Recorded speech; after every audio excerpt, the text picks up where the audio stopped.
The Crit Show contains elements of horror, fantasy violence, and adult language. Content warnings can be found in the episode description.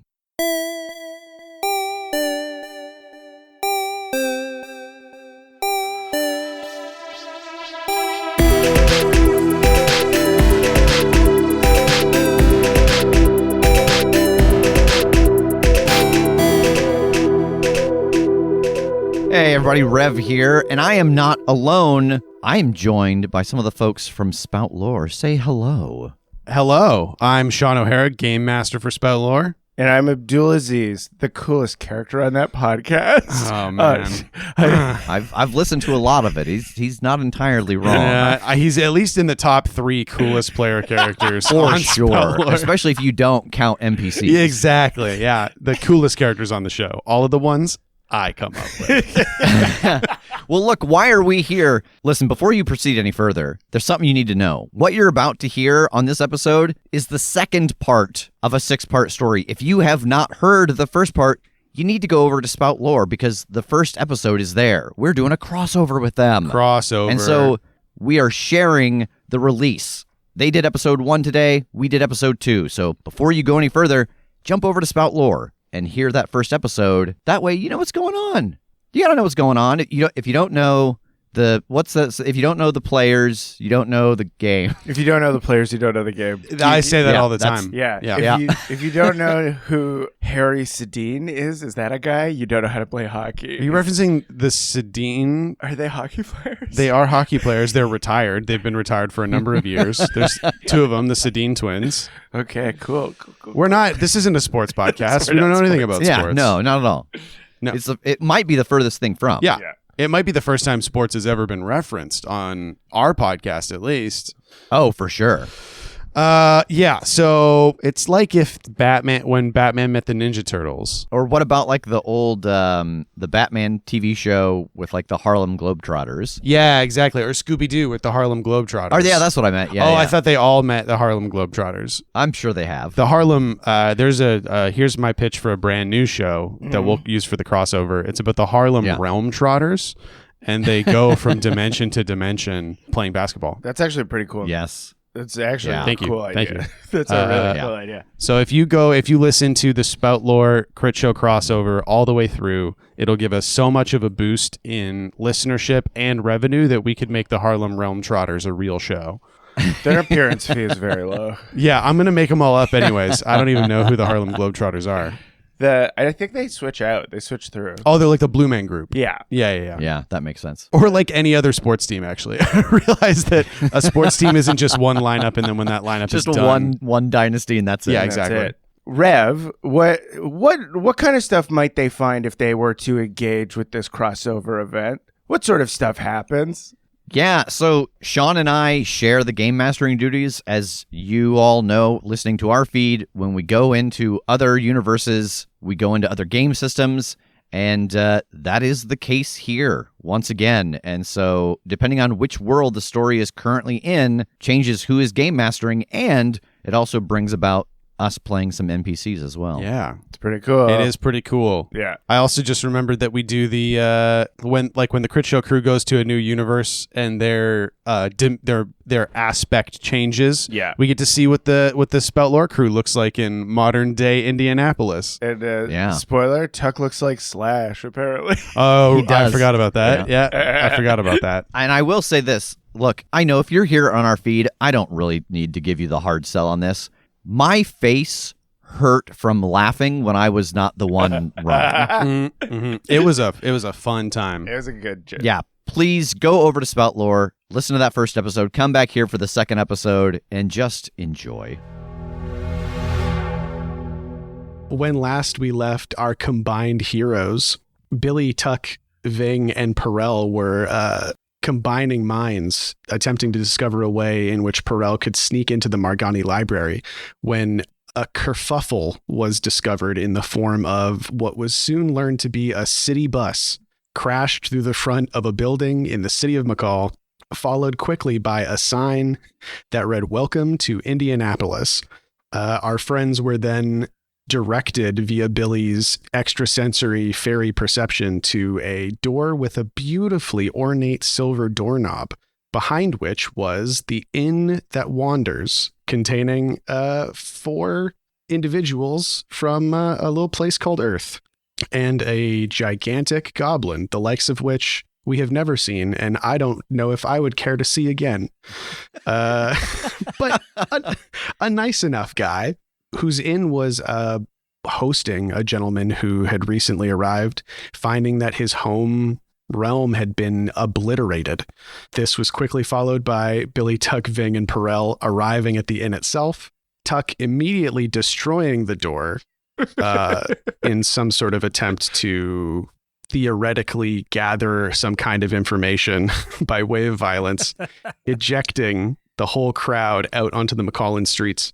They returned to the apartment of Kaj Alplates, beleaguered city clerk and roommate of our friends, to make a plan. That plan involved investigating the bus and sign to gain some clues about where these things might have come from, which led to visions from Kim, which revealed a man of seemingly McCollin origin in the city of Indianapolis, and a man of indeterminate but identical origin in the city of McCall. Upon returning to the Inn That Wanders, Jake entered the mythical city of Indianapolis to track down our itinerant realm hopper, attempting to lend aid to a man who seemed frightened initially, and then grabbed Jake all the way by the scruff of his damn neck and threw him about half a city block into a wall. And that is where we find our heroes now.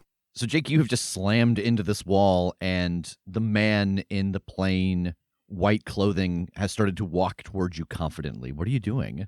I think not knowing exactly how that marked thing that I've been given works, I'm just like opening my eyes very wide, trying to stare at this guy, and I'm saying out loud, "Are you getting this?" I can only witness. Fucking do something. Ving says through the mark of the beast. Did it seem like that guy was pulling one over on me, or does it seem like that guy was like overtaken by a different personality? Why don't you roll investigate a mystery? All right.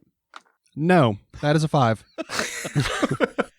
Yeah, you're not sure. And I think that as you're standing there laying there rather, trying to get a sense of him, he does stop because you don't seem to be doing anything. And then he turns and starts to walk back down the sidewalk. I think without moving still, I'm going to yell after him. Where are you going?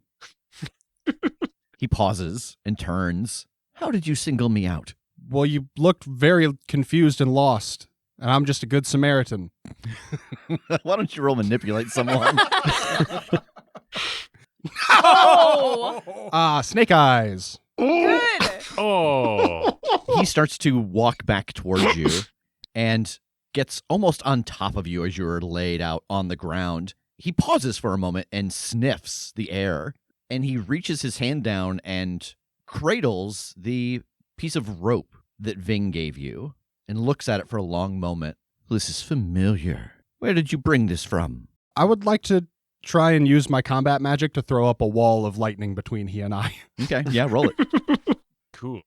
What is I need new dice. No. That's a 6. That's my good stat. Am I tracking XP in this? No. Damn it. Oh, no. You got leveled up. Crossover rules, baby. We're failing for nothing. Yeah, you go to summon this energy and you see it start to form, and it is drawn into his hand that is touching the rope. And you can see the electricity run up his arm and just into his body and settle in. Oh my God, he's powdering. Powdering what? What can you see?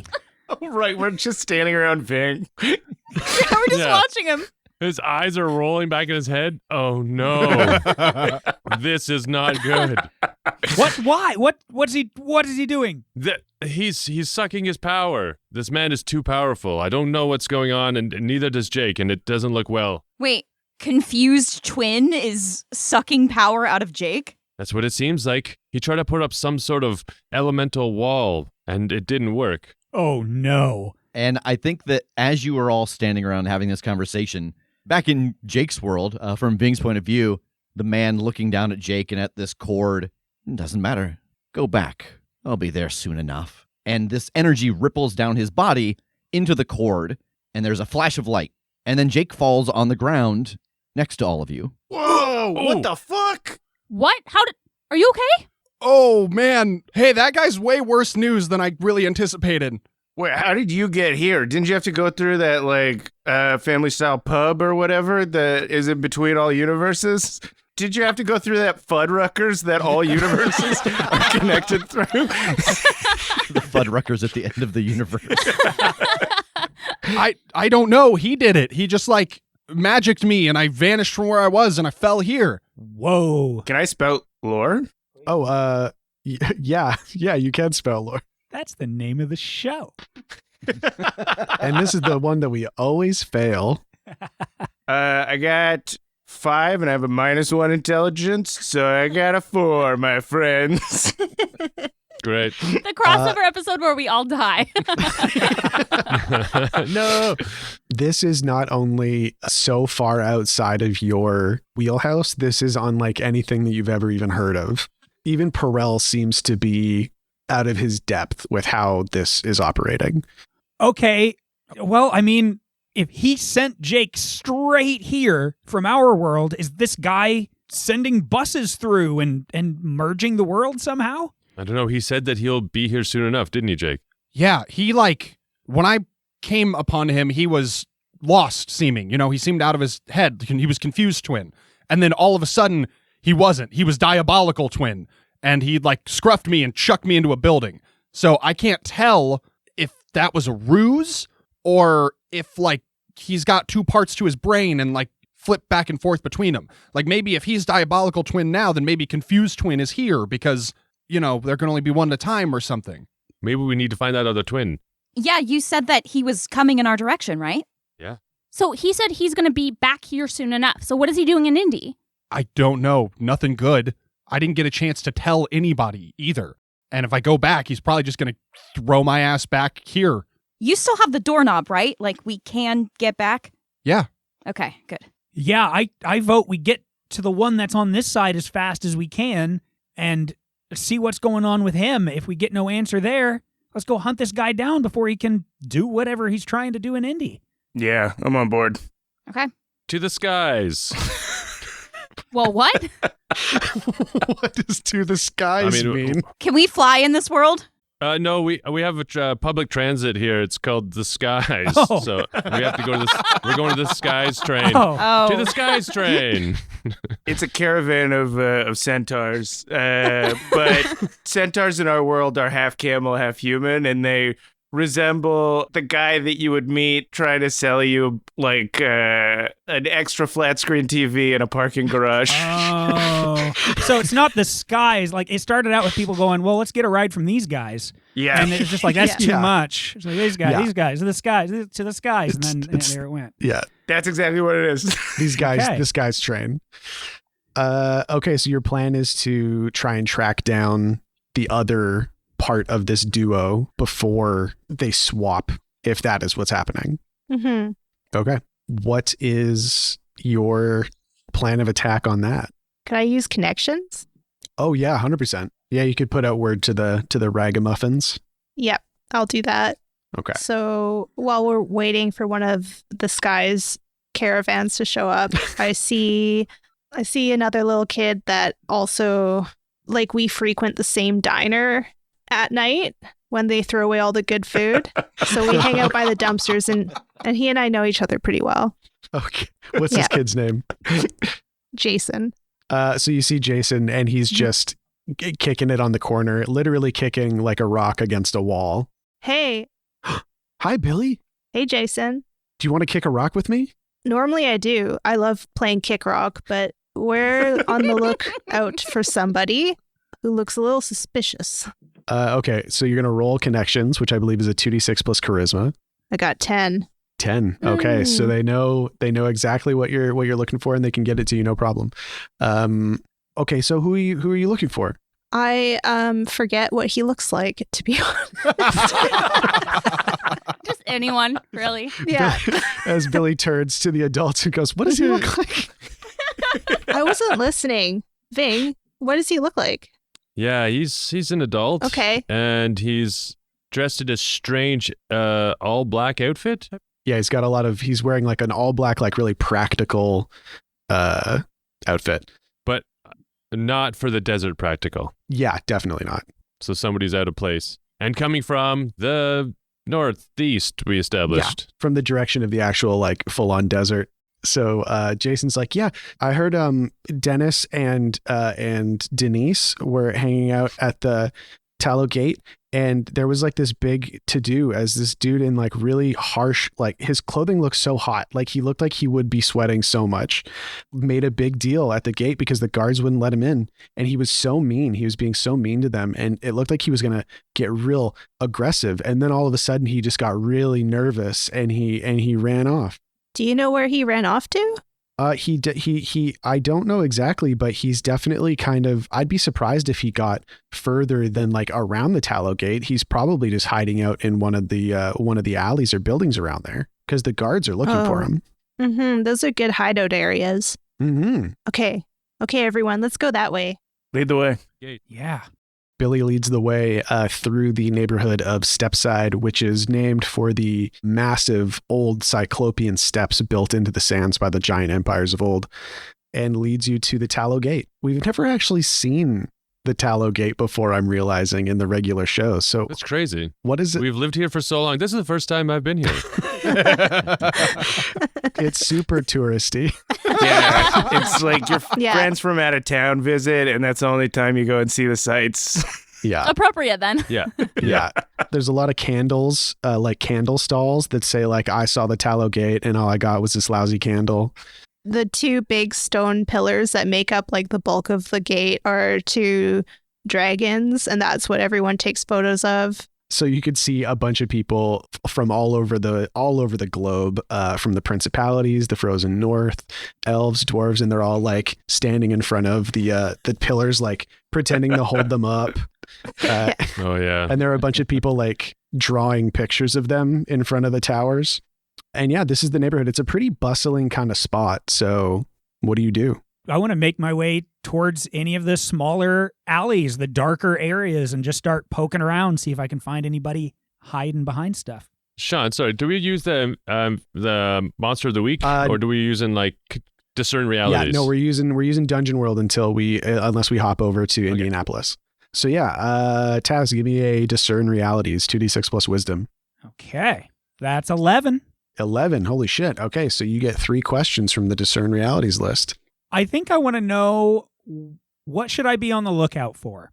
You start peeking into alleys, and you realize that a lot of these places, because this is such a well-trafficked, touristy area, what you should be on the lookout for, if this person is trying to hide, they're more than likely trying to hide in plain sight than they are like hiding in a dumpster. So they might be in a group or like in an actual business, trying to keep a low profile. They also very likely might have changed. Yeah, there's a guy like full gold, like silver, like. Oh, is that what you were going I was gonna do? Yeah, I got him. Living statue. Okay, I guess with that in mind, then, like, okay, if they're trying to get out of the fringes and mix in, I want to know how that they're trying to mix in. So what happened here recently? Ah, yes. So you are in an alley behind, it's called like Tallow Road Gifts and More.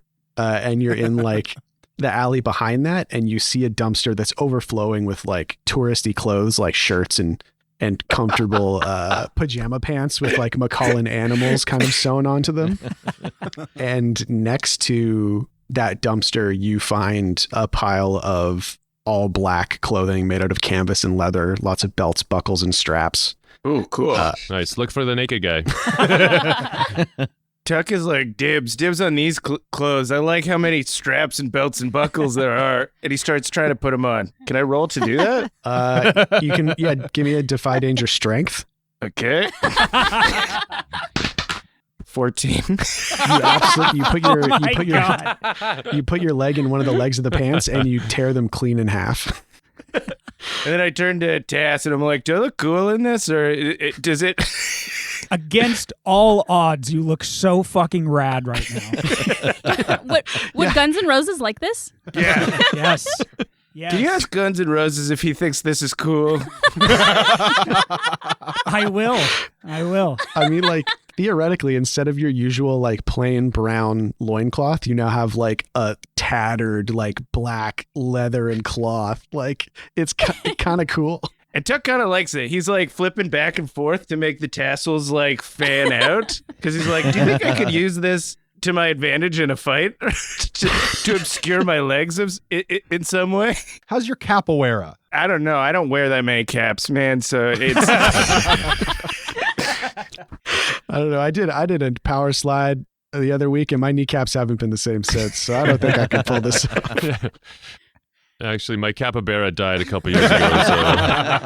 Hey, now that you say that, there's a pair of sweatpants over here with capybara written across the ass. You want these? Yeah, those are good. I think you got one more question on that list. Oh boy, you sure know I want to know what's about to happen. What's about to happen?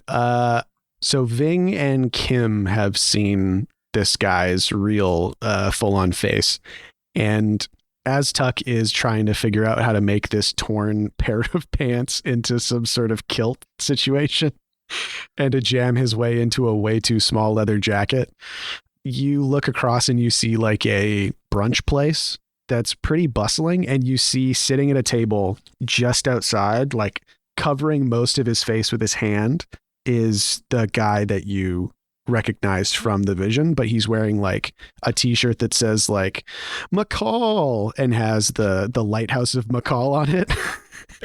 And yeah, he's wearing like the Marvel Cinematic Universe disguise. He's got a hat, he's got like glasses on, and he's trying to stay out of sight. And at the next table over, Bucky and Captain America are having a small Turkish coffee. The sexual tension is unbelievable. So yeah, what do you do? Guys, Kim. Yeah. Bing starts doing this towards the guy. Oh.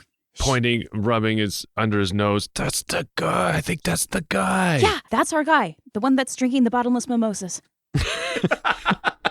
And he is. He is hammering. Yeah. He's going to find the bottom of this mimosa one way or the other. Okay, so I don't know. Should we surround him? What do we do? We got way too many. We could just walk over there. I think it depends on if he's in, like, confused twin mode or diabolical twin mode. Because if he's confused, like, we don't want to upset him.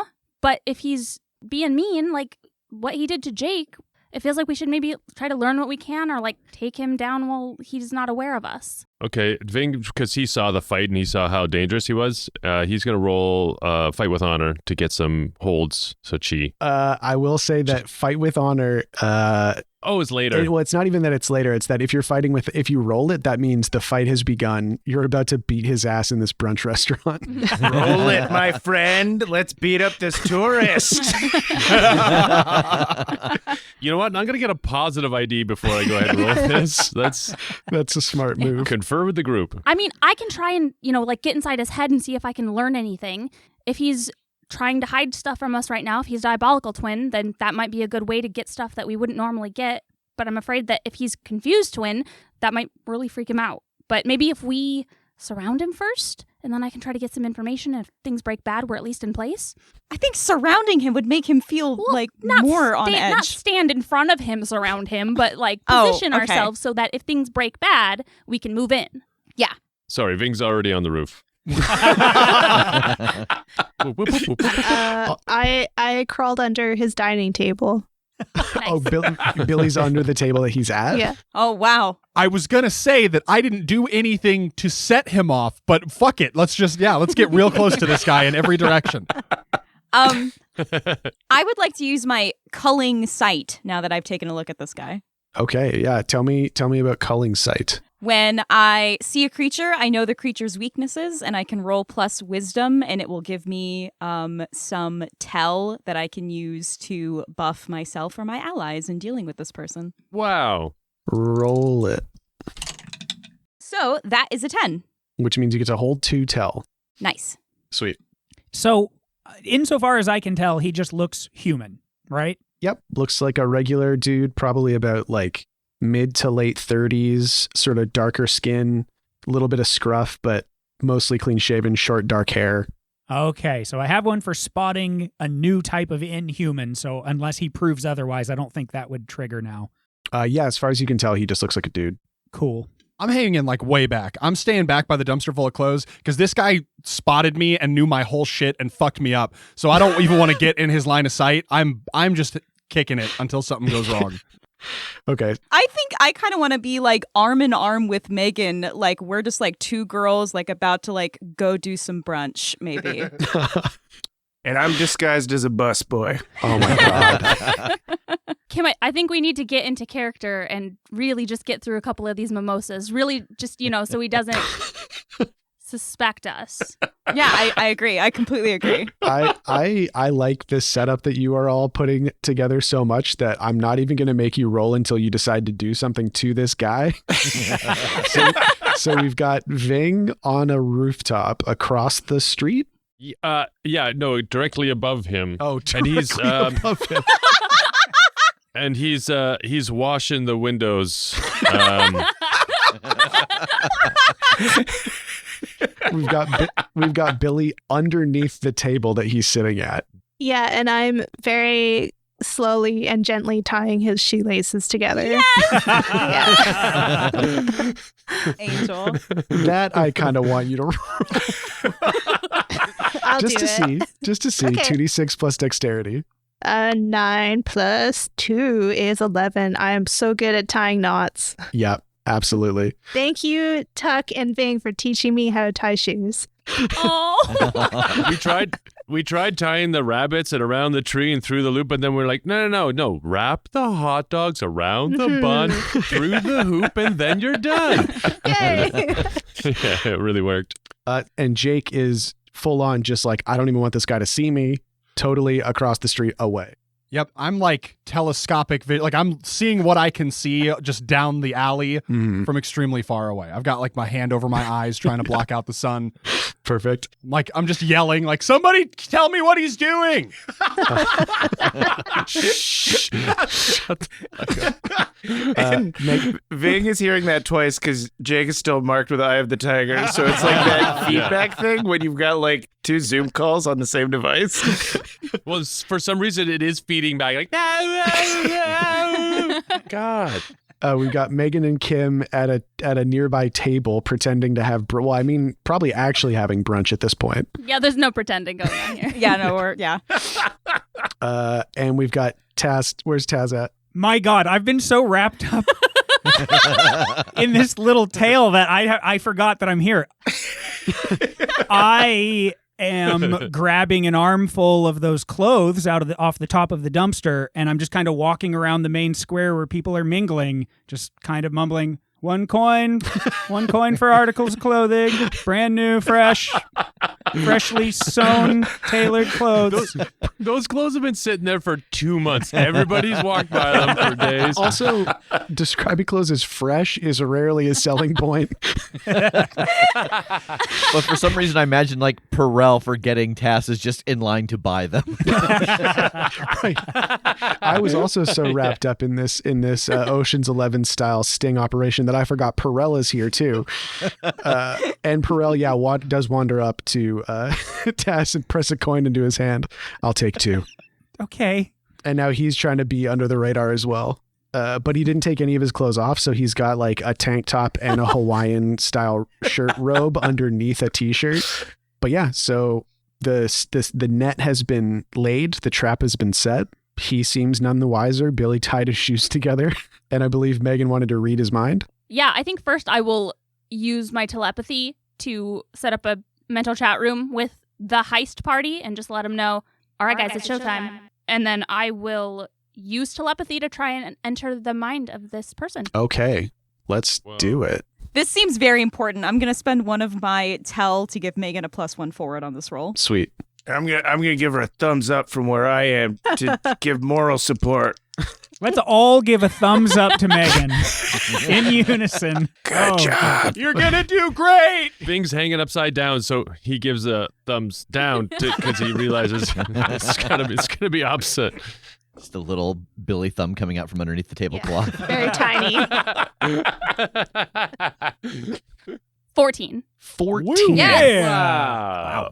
So on a 10 plus, in addition to hearing what it's thinking, you learn something interesting or useful about them or something they know. So you reach out with your telepathy to try and connect with this man's mind. And the second you do, you are inundated with what feels like dozens, if not hundreds of minds, all kind of fighting for space. It is overwhelming. But something that you learn is that as he's sitting there trying to just like still this absolute tornado of minds, personalities, individuals, futures, pasts, potentials, Mimosas. he is he's able to, once in a while, it stills for a moment as he locks onto one, and that stays for a little bit, and it becomes a very centered full personality, but then it's ripped away in this hurricane of thought. Can we hear that? Can they, Megan, now that they're tapped into your ICQ mind chat room? Yeah, I think that would probably make a lot more sense than me trying to explain everything later, especially since we're in the middle of do we move or not. So this sense of this rotating through personalities, yeah, I think everybody kind of gets that. Yeah, so you're all overcome with this tidal wave of thought and feeling. So what is he currently thinking? The thing that you keep hearing over and over is keep it together, keep it together, keep it together, keep it together, keep it together, just over and over and over. It looks like he's under a great deal of stress as he tries to maintain some sort of semblance of autonomy. I down my mimosa and go over to him, throw it on the ground. Shatter the glass and stab Holy him. shit. No, this thought of like keep it together, he seems overwhelmed and stressed, but is it like it's not a keep it together so my plan will work. It's like I am trying to maintain myself, right? Yeah, it seems to be that is the overwhelming thought right now, is he's just trying to maintain control. But you do get snippets of like, wait, remember the plan, he'll contact me soon, that kind of stuff. Ooh. Oh yeah, he also knows that I was trying to force my way into his mind. Oh, he knows that? Yeah, that's part of the move. On a full success? Oh. When you use this move, the target knows that someone was trying to force their way into their thoughts. Oh, okay. fuck. Oh, no. Then you do that. One of them knows it. He just sprints at Jake. That's why I wanted him surrounded, just in case this went bad. Just No, like I was so careful. just the Terminator 100 miles an hour right towards Jake. It scares the shit out of Ving. You down your mimosa, you stand up, and kind of the way it times out is as you stand up, he looks up and makes hard eye contact with you. And then he tries to rabbit. He gets out of his seat and turns fully away from you and tries to run, and then full on face plants into the table next to him as his tied together shoelaces completely immobilize him. Great job, Billy. Thank you. Compound onto that and use my thought spike. So when I use telepathy on something against its will, on a complete success, I can either damage it or stun it. So I'll add to that falling and stun him. He is completely stunned. It looks like 10 people are trying to use the same body to get up, but can't decide on how to do it. But he's on the ground. Billy, you see this guy on the ground. Ving, you see this guy underneath you. Yeah. I jump on his back. I got him, even though he's completely immobilized. Yeah, I'll jump down you don't have to try from the roof. You don't have to try to grab him. You grab him. Do we want to try to get him out of this square full of people? Yeah, I'm the bartender. He's cut off. Come with me, mister. You've had your last mimosa today, Jack. Okay, so you pick him up and you just start carrying him away from the restaurant? Yeah. Let's get him down the near alley or somewhere like away from people. I'm that waving sound them about my right? direction from the dumpster with all the clothes. Yeah, you see Jake across the square. And Tuck comes in to help carry him out of there. And as we're walking, I'm like, Billy, do you have any oil of Taggart to make him pass out? I have one dose left. Okay. It's a good thing I still have it because I thought it was apple juice and I would have drank it earlier. So when we're in the alley by Jake's dumpster spot, I assume. Okay. Yeah. So From now on, it's known as that. Yeah. I dropped the last bits of oil of Taggart into his mouth. Mm-hmm. And Megan, you feel as your stun starts to wear off that his thoughts calm and his emotions quiet as he falls into a fitful but thorough sleep. So now you're all just standing in an alley around a sleeping man. Oofda. That was a lot. He's got a lot going on in there, huh? Yeah, like he's waiting for orders. That makes me think we're back to square one with needing to track down this other guy. Yes. This might not be a twin situation. Like, there might be, like, dozens of this guy out there. What if this guy is the kind of guy who, like, he's got a bunch of different versions of him in a bunch of different universes, and where we can't, like, link up mentally with all the different versions of us, he can, like, hear what's going on in all the other ones, you know? Yeah. Does that make sense to anyone else? It does. Yeah, it makes sense. Perel looks at Tuck and is like, how could you possibly have figured that out? What are you talking about? I saw a rock opera, Jet Li in the one. It was kind of like this. Well, like, these other worlds are apparently getting destroyed, right? What if somehow this guy is getting, like, the minds of the version of himself from these places that are gone now? Perel speaks up, like, so if we need to find the one in your world, what do we do with this one now? I have that fairy child move where I can charm him for a short while and maybe get him to just tell us what's going on. Yeah, that is an absolute possibility. He is asleep right now. Billy puts on a little play. I put on a puppet show is what I would do. That's what I'm telling you guys right now. I'm listing off all my ideas. I think that's an excellent idea. Okay. Do you have one, like, with you, or do we have to get supplies? Oh, I always have puppets on me. It's no big deal. Billy's very proud of Everything's a puppet. It's impressive. I just probably shouldn't have put him to sleep first. Well, I think it's maybe a good idea to get him somewhere else. Jake, when he attacked you, like, did he have to touch you? Did he use his mind? Like... No, he grabbed me. Like, looking at the stature of this man right here, I wouldn't have thought it possible. But that man grabbed me bodily and threw me. Okay, and then when he sent you back here, he also had hands on you? He had hands on the cord that Ving gave me. Okay, well, maybe he's not as much of a threat if he's, restrained. But I don't think that that's going to look great if we, like, tie up a guy in an alley and do a puppet show for him. Like, what if somebody comes by, like... and wants to watch? And wants to join the audience. Yeah. That's pretty good. How long will he stay unconscious with what you gave him, do you think? It's about 5 minutes, so he should be up any second now. Oh, there he is. Shit. There he goes. And he's just sitting up like the Undertaker behind them in the alley. In that case, actually, one of my gear is that I have a book on a subject of my choice. And it doesn't matter what that is. I'm going to slap him over the temple with it and try to knock him down. So you're trying to knock him out? Yeah. Again? Defy dangerous strength. Oh, no.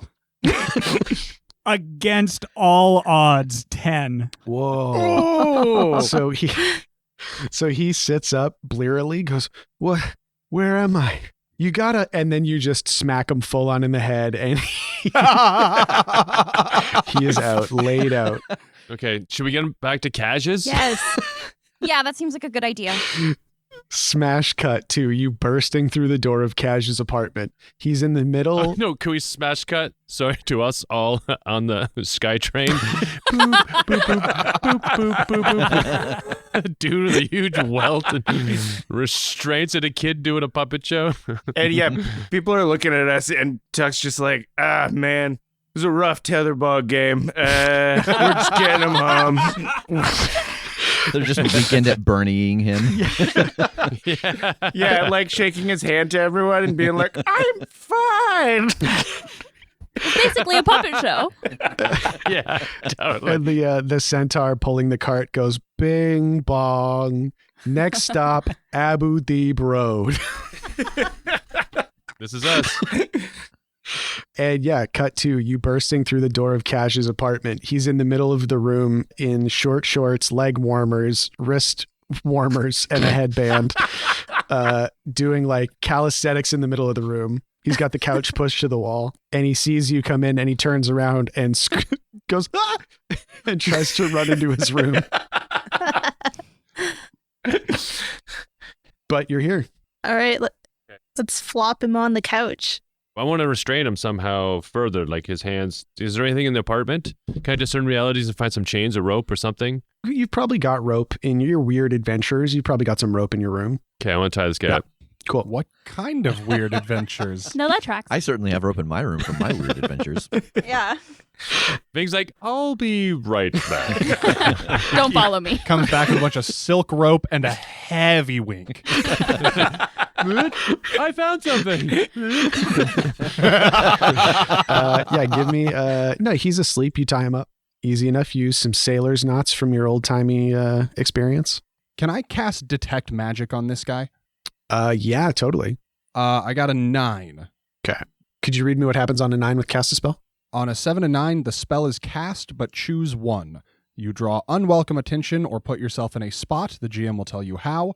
The spell disturbs the fabric of reality as it is cast. Take -1 ongoing to cast a spell until the next time you prepare spells.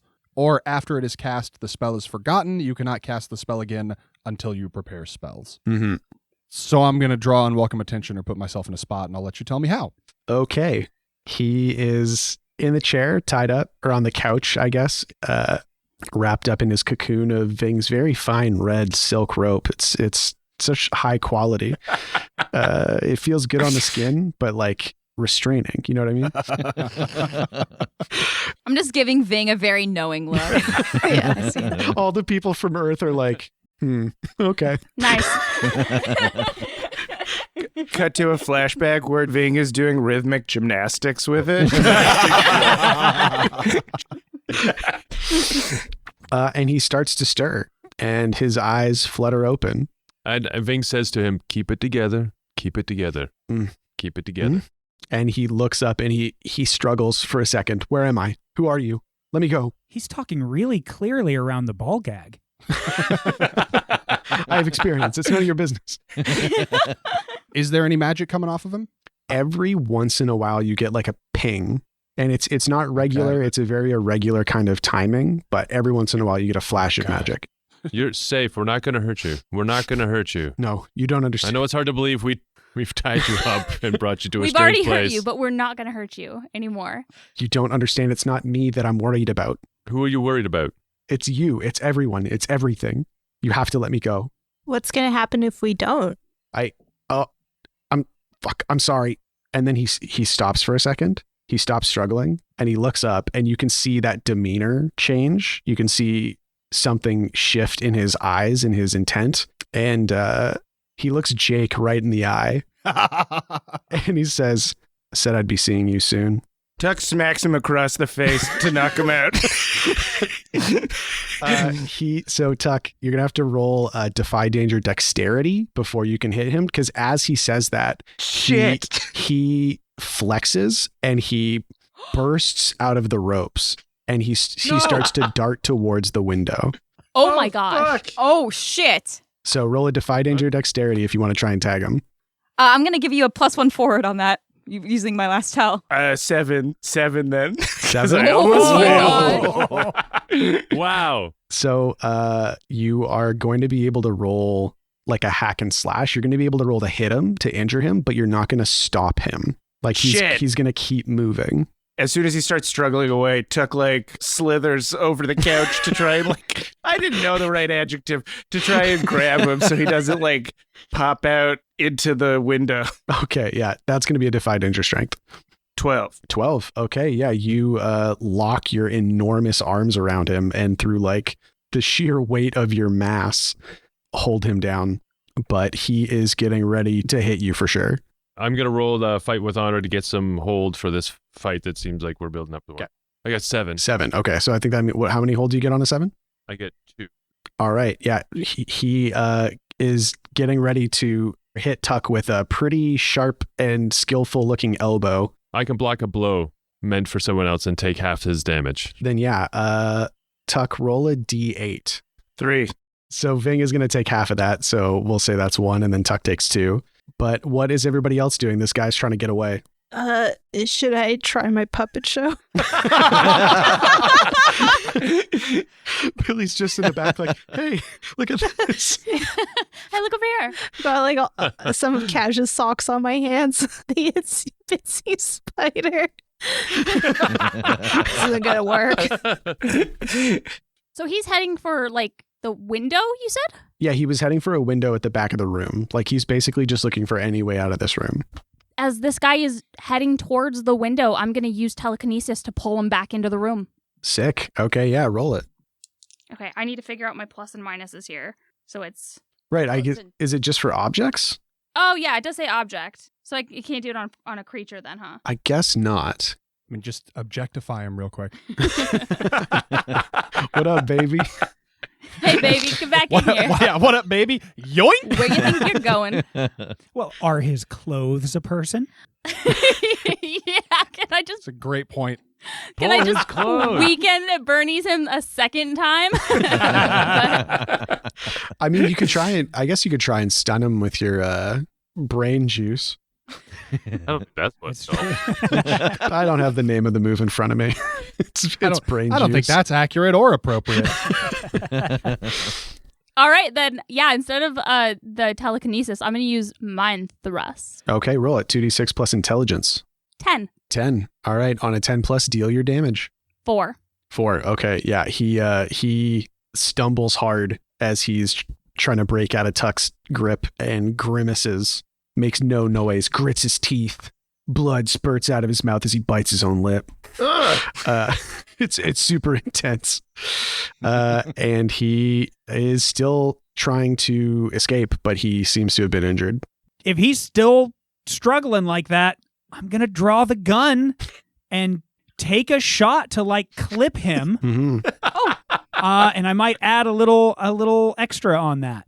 Okay. I can't remember. Do you have a gun-specific move, or is it just a volley but with gun? I do have a gun-specific move, depending on just how my volley goes. How cool are your neighbors about like noises? Are these walls pretty thin or? No, he's throwing the gun. Oh boy, just barely 7. 7. Okay, so on a volley, you have to take what you can get, which means you roll a d4 after you roll your damage and subtract that. Use extra ammo or put yourself in danger to get it. I'm going to take what I can get on this because honestly, damage isn't super the point here. Because I'm also going to use my gun move from Earth stuff. So I would like to spend an extra ammo to frighten an opponent. Okay. I literally like to be shooting, kind of spouting something to the effect of, if you don't calm down, I'm going to end you in all worlds as I take this shot.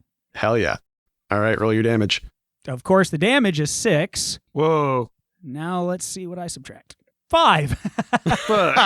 Nice. You take this shot with your shotgun. Tuck, I imagine you see him leveling this gun and just spin around with the guy at the last second. Yeah, we kind of do a barrel roll. We do a barrel roll, but we're rolling back and forth. So I'm in the splash zone, my friend. And this shot comes in. It's a little wide, so the guy just ends up getting grazed. But as he's getting grazed, you hear in this intense demeanor's voice him go, "Oh, fuck." And then the guy gets hit. And then he starts freaking out, like, let me go. And the demeanor has changed once more. Having watched this shift a couple of times, can I like spout lore about what I recognize or understand about what's happening to him? Yeah, totally. Fuck me running. It's fucking Snake Eyes again. What? Jake, you're terrible at Dungeon World. Excellent. I was terrible at Monster of the Week, too. Hey, I just want to say, before I die, it's been a real pleasure playing with all of you. You just do what you got to do, and I'll Bam, bam, bam. I don't know what this, if it will do anything, but I want to go up to it and throw the Chamberlain ring on him and see if we can keep him in this calm persona. See if we can isolate the angry, violent one. Oh, I see what you mean. So they somehow. can't swap anymore. And but I'm not sure how that would work. Help me out, Chamberlain ring people. We have these rings that allows us to kind of share memories. But if you could share a memory with him, does that make any sense? We can also just can the idea. No, you could roll. I could punch him as hard as I can do. I could do something like that. I can do a ritual if I can draw on a place of power. So maybe that's like we could collaborate, like something to do with that ring, and I could do a ritual to like make it bind one mind to one of your minds or something. I like that. Yeah, I could hold on to Ving's hand with my little ringed hand. Yeah. Okay, with the ring, I do ritual. Point. So Billy and Ving with the feedback loop of the Chamberlain rings are creating like a miniature place of power for Jake's ritual. They're just thinking about the exact same memory at the same time, but from each other's point of view. Yep. Okay, so with ritual, when you draw on a place of power to create a magical effect, tell the GM what you're trying to achieve. Ritual effects are always possible, but the GM will give you 1 to 4 of the following conditions. Okay, so the 2 conditions that I'm going to give you are the best you can do is a lesser version, unreliable and limited, and you and your allies risk danger from blank. So the unreliable version is you think, Jake, that you would be able to, now that you've seen and been around the like magical signature of this more malevolent version, that you'd be able to isolate that one from this body, but this one will still be able to potentially draw on other versions of itself, just not the one that was trying to kill you a second ago. The danger there is that that one will 100% be in Indianapolis doing whatever Indianapolis stuff it is attempting to do. So if you guys want to stop this thing, the dangerous one, which seems to be more than a match for all of you combined, is now in Indianapolis running amok. Yes, yes, yes, yes, yes. I don't think I have a choice in this matter. I think this is just what happens. I mean, you could always not do it. No, man, I'm doing. I told you I was doing the ritual. I'm doing the ritual. If this is what's going to happen, so be it. Give me a little bit of what it looks like. All right. I think drawing off of the power of their rings that let them like share memories, I'm holding Ving's hand that has the ring on it, and that's the only reason. Don't worry. And then with the other hand, I am kind of like stirring a teacup, but just like around his head, and kind of like drawing a golden thread around him as I do, to bind a personality for now, but to isolate out the super hostile one. Yeah, That's fucking rad. And yeah, I think like at its apex, just like that golden thread kind of like shrink wraps around like his temple, like a crown. And I'm like, okay, I mean, this didn't work exactly how I hoped, but the good news is that real bad guy, he's not going to be coming back in. The bad news is that's because he's where we're from, and that's where he's gonna be unless we do something about it. Neat. Okay. Well, we already knew he could jump back and forth in some capacity, so if he was here, hopefully leaving him in Indy will halt his plans, whatever they are. At least we know where he's going to be now. Yeah, he's in America. In America. America. America. America. America, the land of guns and roses. God, ain't it though? That's their next album title. So what's this guy do? Is he still sort of flailing around, panicking? He seems to be sort of stunned a little bit. He's awake right now, but whatever ritual Jake just performed has got him a little shaken, but he is awake. Okay, I'm gonna crouch down in front of him then. Hey man, focus in here, okay? Like, we need some information because as far as we know, worlds are ending and you're at the center of it somehow. So help us help you stop that. I didn't think that it was going to be like this. Okay. What did you think it was going to be like? Help us understand. He told me that he was going to get me home and that he was going to go home and that no one else was going to get hurt. Who? The man in black. He said that he knew me and that I knew him and that he had been taken from his home. Where are you trying to go? Where do you need to be? I just want to be back with my family. I'm not from here. This isn't my body. I can't even remember where I'm from, but I remember my family, and that's all I want is I want to get back to them. Have you been in other worlds besides this one? At this point, more than I can count. What's happened to those worlds? Have they been destroyed or disappeared in some way? Everyone that the man in black left is gone. Something about the way that he moves and the way that he wants to solve this problem for himself, it takes everything that a world has. You understand that we can't let that happen, right? We want to help you, but we're talking about billions of people fading away. We're not going to let that happen, and we need your help to make sure it doesn't. He just looks really sad at this point. He's like, he just looks miserable and nods and says, I understand. I don't know what I can do, but you have to stop him. Because without me, without his control over me, if he achieves in your world what he wanted me to achieve here without me, he'll destroy all worlds, not just these ones. What was it that he wanted you to do here? He wanted me to go to a tower of some kind, something about flowing water, and find some sort of point of power inside it and use that to merge these two planes. How were you supposed to merge the planes? Like, what action were you supposed to take when you got there? He said that he was going to take care of it all. He was going to use this body. He just needed the connection that I was able to hold so he wouldn't lose the body when he left it. What's your name? I'm sorry. I've known so many worlds, so many bodies, so many names. I couldn't tell you what one is mine. You can just call me One. Tuck props him up and he takes him to the window and he points at the water tower, like the upside down obelisk in the lower ward. And he's like, "Is that the tower that you were supposed to go to?" He points at it. That's the one. That's the tower, flowing water. All right, guys. I think I know what we have to do. We have to destroy the water tower. and kill everyone in McCall? It's just going to be the people in the lower ward, so it's just the rich people, honestly. Okay. Which is fine. No, it's. I wish that it was that simple, but you have to stop him. If you don't stop him, this is all for nothing. And he points at the crown of golden thread that Jake created. I don't know how long this will last. He's stronger than anything that I could have ever conceived of. You might not have as much time as you want. Does he have a name other than the man in black? Not one that I know.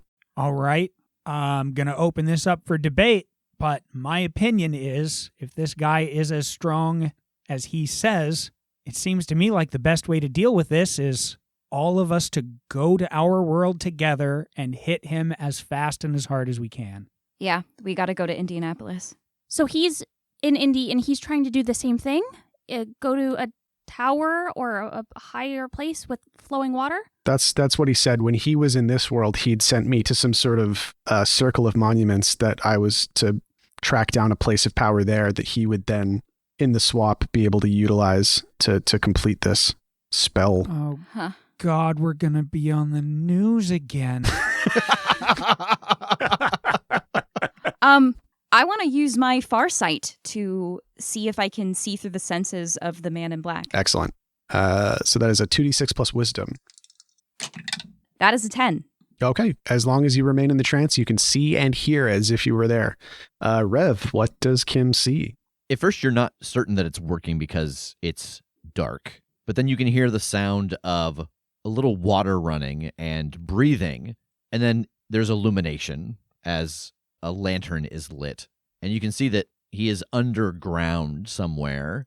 There are cobblestones on the walls and the ceiling and water running through, and he's got a notebook open and he is scribbling on it, and he's laying out positions around this statue, this monument, and he's muttering to himself as he does, saying, "This is going to happen.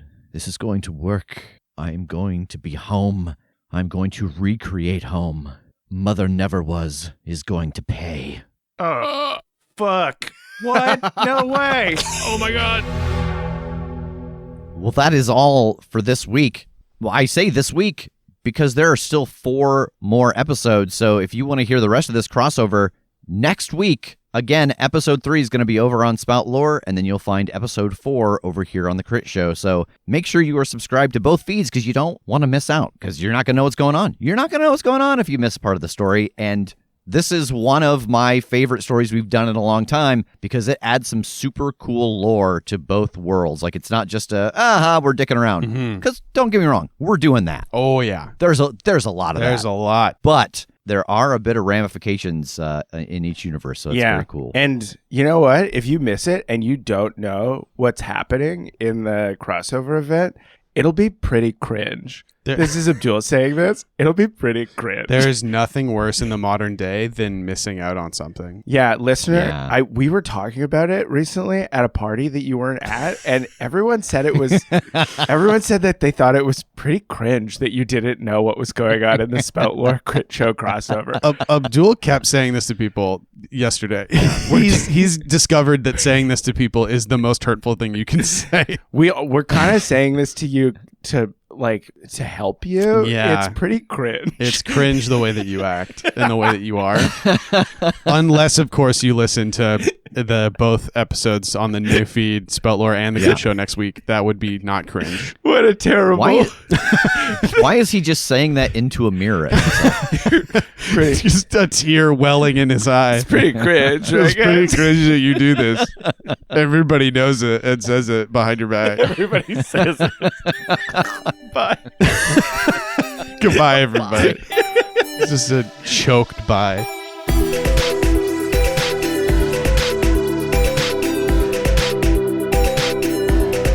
The Crit Show is a Crit Show Studios production, edited and produced by Brandon Wentz with music by Jake Purley. You can find more information about us at thecritshowpodcast.com. To keep up to date with upcoming live shows, contests, and other special events, follow us at The Crit Show on Facebook, Instagram, and Twitter. For even more weekly content, join us at patreon.com/thecritShow.